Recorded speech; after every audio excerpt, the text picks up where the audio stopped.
Hi, this is John Romero, and I am accepting the award for Doom on behalf of the original id Software team in 1993.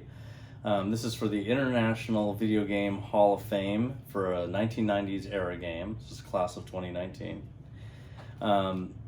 So when we were going to start making Doom, out of all the games that we had made, it was the only game that we had said at the very beginning, this needs to be the best game that we can even imagine playing. We never said that for Wolfenstein 3D, and we didn't say it for Quake. It was just for Doom because we wanted that game to really, really matter. And so we did a lot of really great planning at the very beginning, and we knew that what we were going to make was going to be something that people hadn't seen before, even though we didn't know what it was, what it was going to end up looking like. But we did know a bullet point list of technology achievements that we wanted to make.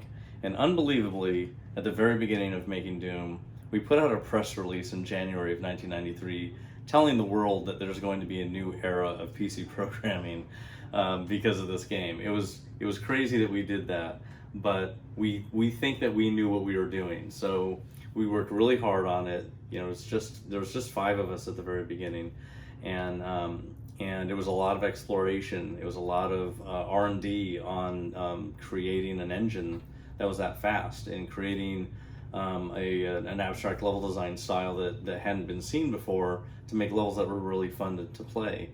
So we did this over the course of a whole year. It was such a hard effort that in the middle of the year, one of us left. Tom Hall left the team, and we brought in Dave Taylor and Sandy Peterson to complement me and John Carmack and Kevin Cloud and Adrian Carmack.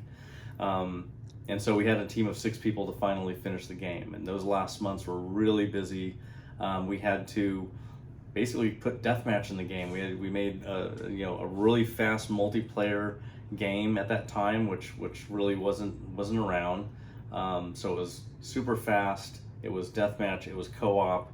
It played on every single level, of which Doom at that time it had, I think, 27 levels when we released the game. So it had a lot of gameplay in it.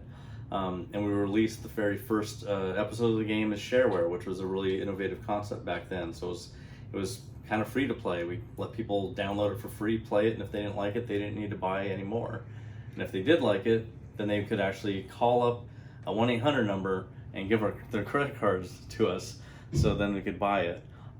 Things have really changed since then, but people really wanted their Doom fix back then. And after Doom came out, it really influenced the rest of the industry in this new type of game that people eventually called a first-person shooter. They didn't know what to call it at the time, but they called them Doom clones, and that's what they were until the term first-person shooter appeared around 1996. So there were lots of, we made the game moddable.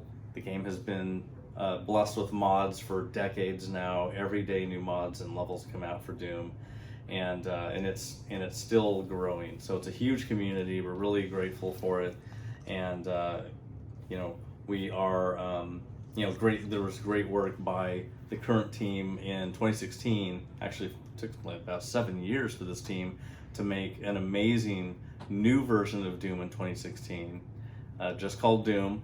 And the new Doom Eternal is about to come out this year, and everybody's looking forward to it because the first one, because Doom 2016 knocked it out of the park. Everybody knows Doom Eternal is going to be a great game. So,